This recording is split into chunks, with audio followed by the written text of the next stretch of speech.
Hey guys, how's it going? It's Al. It's Friday, double upload Friday. If you haven't checked out the other video that I put up earlier today of the Daily Fantasy Edge podcast highlights from episode 274, definitely go check that one out. But this video right here is going to be my top 5 rookies for your fantasy football leagues in 2019.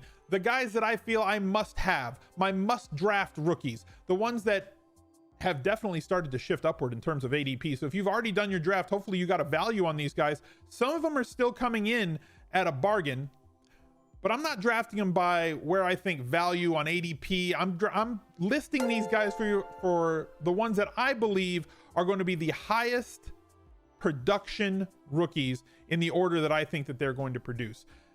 There's going to be a little bit of overlap positionally here. I don't typically think that tight ends are going to do very well as rookies. Historically, they haven't. Wide receivers outside of the Odell Beckham Jr. rookie year typically don't perform great in their rookie year as well. They take a leap their second and third years after things have kind of blossomed for them. Opportunity, obviously, king. If you've watched the other videos that I've done so far this preseason, wide receivers that are coming into their second and third year, I tend to be a little bit higher on, as that's when they tend to take their leap. Running backs can jump right in, and we see quarterbacks who can actually produce with their legs have a little bit of a higher floor than quarterbacks that are just drop back passers. Although Baker Mayfield had a tremendous year last year, and then Patrick Mahomes in his second year, but his first year as a starter obviously broke basically every record that there was with the highest production in a fantasy season ever by any player, outscoring LaDainian Tomlinson from 13 years ago in 2006. So if you like this video, if you've approved or appreciated the other content that I have put out this preseason, please like the channel, like the video, subscribe to the channel. If you would give me a second 2 clicks out of your day, I would appreciate a follow on Instagram as well. The link for that is right down below in the pinned comment below the description. Links to all my other socials are down there as well. Thank you for joining. Let's just get right to the video. My number 1 projected rookie on the year, and this has not changed over the last month, has been David Montgomery. Earlier in the offseason, we knew that there was more of a path to success for another rookie running back that we'll be getting to on this list, but David Montgomery was the one that I felt would take the job. I feel like I'm taking crazy pills. Manny, thank you for the raid right in the middle of my recording. I appreciate the raid. Thank you for the big fatty raid of 42 viewers from your channel. Hope you had a good stream today. David Montgomery, though, for the Bears is the one that I feel is going to take over for a very run-heavy team. He is good in the passing game. If college production is useful at all, you cannot look at the yards and carries and average yards per carry. I look at broken tackles. I look at yards after contact. And in terms of those two things, David Montgomery has been an absolute beast for the last few years. I expect to see him waltz into the end zone a bunch of times for this Bears team that is going to rely on their running game, as Mitch Trubisky really needs to take steps forward to become a better quarterback in the NFL, as he just isn't quite there yet. One of PFF's lowest graded quarterbacks from last year, and has not looked extremely sharp in the preseason. The looks can be deceiving in terms of quarterbacks and preseason production. Some guys who look great end up not being as good as they look in the preseason because of the vanilla offense that they're running and the defenses that they're running against, and maybe they're just not prepared yet. And then you also have guys that look really bad in preseason, like Cam before his rookie year, and a few other guys who look great once the season comes into play. So maybe Trubisky picks it up. The better he is, the better David Montgomery is going to be. My second rookie on the list, Josh Jacobs from the Oakland Raiders, or the Las Vegas Raiders, or the AB Clown Show, whatever you want to call him. This kid is going to get all the volume for the Raiders out of this backfield. Also very workable in the passing game. The question is going to be, how good is this offense? And that's going to ride on David Carr's shoulders. They do have a couple of games against teams that should force them to actually throw the ball and move the ball more. He's not going to be taken off the field by Jalen Richard in passing downs. He's not just a 1 and 2 down back who depends on goal line. He will get the goal line work. He will be involved in the Raiders passing game, and he's going to get the lion's share of the carries, expecting over 250 touches from Jacobs as a rookie. Maybe you get 6 touchdowns out of him. Hopefully we get more. But again, Antonio Brown, if he gets his act together, and David Carr or Carr can get his act together, Derek Carr can get his act together as a quarterback and come back to the season that he had from a few years ago, as opposed to the season he had last year. Terrell Williams also on this team. There's enough bodies around that defenses aren't going to be able to focus and just stack the box against Jacobs. So he should see some lighter boxes, which leads to his athleticism being able to take over. Next, Myles Sanders for Philadelphia. Now, we know that no running back for Philadelphia is probably going to see more than 40 or maybe 45% of the snaps, probably much lower than 45, just about 37 to 42, in my opinion, for the lead back. I think that Sanders, obviously the most talented back in this organization right now, although they do have Howard and they did sign Sproles. You know, he's about my age at this point. He's too old to really produce at a high level or a high amount of snaps or carries or touches or catches. But Myles Sanders can.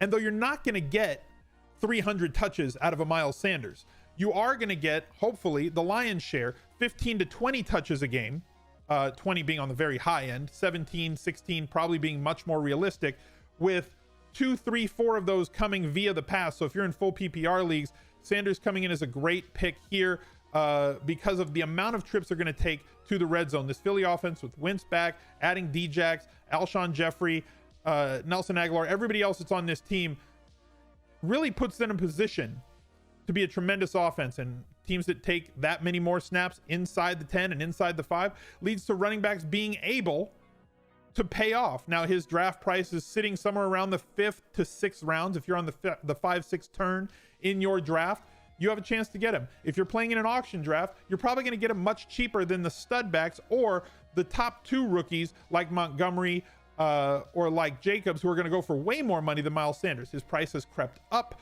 from the 8th, 9th rounds earlier in the offseason to the 5th, 6th now. If he's going to go at the beginning of the 5th, I don't think you take him. If he's there at the end of the 5th or into the 6th round, I think that there's value there. Myles Sanders just, if you watched him play this preseason, he just looks like he is an absolute stud in the making on a great offense. So no buyer beware here. I'm all in on Myles Sanders. Kyler Murray, number 4 for me on the list. Although probably number 1 in terms of winning rookie of the year. Quarterback being valued as it is. Murray should be able to run the ball. His rushing, let's say 500 yards rushing, maybe 4-5 rushing touchdowns. His speed is tremendous. They're going to get him out of the pocket. He's going to throw the ball a lot and play in a fast-paced offense. And this team is not good. They're going to be playing from behind a lot. If he can stay alive, which is kind of a low bar to clear, right? He's going to post numbers. If you get a quarterback that throws for 500 yards, throws for 23 touchdowns and 3,500 yards through the air, you have yourself the makings of a QB1. So as a rookie, to be a QB1 in this league, quarterback much less valued than other skill positions in terms of fantasy. The most important position on the field in terms of real life football, but in terms of fantasy football, quarterback's very devalued. His price is finally dropping to a place where I think it's feasible or palatable to draft Kyler Murray with the possibility of getting some profit. I think that he has a ceiling of maybe the QB7 or QB8 on this year as a ceiling outcome. He has been being drafted as the QB7, so you're drafting him as a ceiling if you're getting him at that point. People are buying into the hype. I like the hype. I think Kyler Murray is going to be an excellent pro. I think he's going to look good in this offense. I think they have enough weapons around him with Fitzgerald and Kirk and David Johnson and everybody else that they drafted, from Isabella to Butler, who may not get on the field a lot earlier in the season, to Keyshawn Johnson. There's enough guys on this team with this Cliff Kingsbury offense to make him a viable fantasy starter for you on a week in, week out basis. The only issue is that quarterback is a little bit devalued. He's been being drafted at his ceiling price. If you can get him as the 11th, 12th, or 13th QB in your draft, I'm saying pull the trigger. But if there's other guys that fall that have that same sort of upside, because that tier, as we've talked about on the stream, and if you guys want to follow me on Twitch, that is down below in the description as well. Please come and join us. All these videos are recorded live on stream, and I'd love to come and meet you. It's tougher in the comments on YouTube to get to know you. Come drop by the stream. But Kyler Murray, if you're getting him as the QB 10 to QB 13, I think there's enough value there. If you're drafting him as a QB 7 or 8, I think it gets a little rough. My number 5 rookie on the year is Justice Hill. Already has a role on this team. The Baltimore Ravens, in my opinion, will run the ball between 37 and 45 times a game every game. That includes 10 to 12 carries out of their quarterback, probably 18 carries out of Mark Ingram, which leaves another 10 to 15 carries for the second running back. And Justice Hill has looked tremendous this preseason, breaking 6-7 tackles in a quarter of work the other night in week 2 of preseason The kid is electric. He's good enough in the passing game. There are going to be dump offs, and they're going to work ways to get both him and Ingram involved in the passing game, as well as the fact that guys like Miles Boykin and Brown and everything else they've added to this offense, and the catching ability of the tight end Andrews, is not going to allow the safeties to creep up.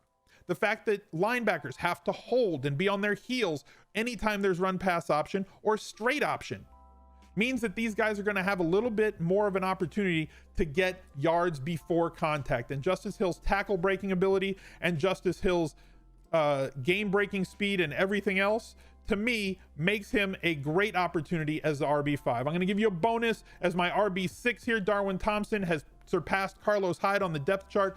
This is a guy that I was drafting as an 18th round pick earlier in the draft season because what if is my RB6. Right now, he's going as high as the 10th round in drafts, settling usually around the 11th or 12th round in drafts because he is the backup running back to Williams in Kansas City. We know for years that the RB1 in Andy Reid's system has produced RB1 numbers every single year, with 70% of the snaps, 70% of the total touches for that RB1 in that system, in the most dynamic offense in the league right now. The schedule is much tougher for the Chiefs than it was last year. It's a brutal schedule in terms of the defenses that they're going to have to face. But if Darwin Thompson gets 10 touches a game, 8 to 10 touches a game early, it's good enough to warrant having him on your roster, because he becomes a league winner if Williams can't handle the 250 to 300 touches over the course of a season, because he's never handled more than 50 or 60 in any one season. So that's our video for today. Thank you guys for joining once again. I appreciate all the support this month leading up to week 1 on DraftKings and in the NFL season. Appreciate all the likes on the videos, the new subscribers to the channel, over 1,000 subs so far this month. We've obliterated last August already. Let's keep it up, guys. I got 3 more videos coming for you next week, and then we got week 1 the week right after that. So thank you for being here once again. There's a couple videos for you guys to check out. I'll see you next week. Have yourselves a good weekend. Bye.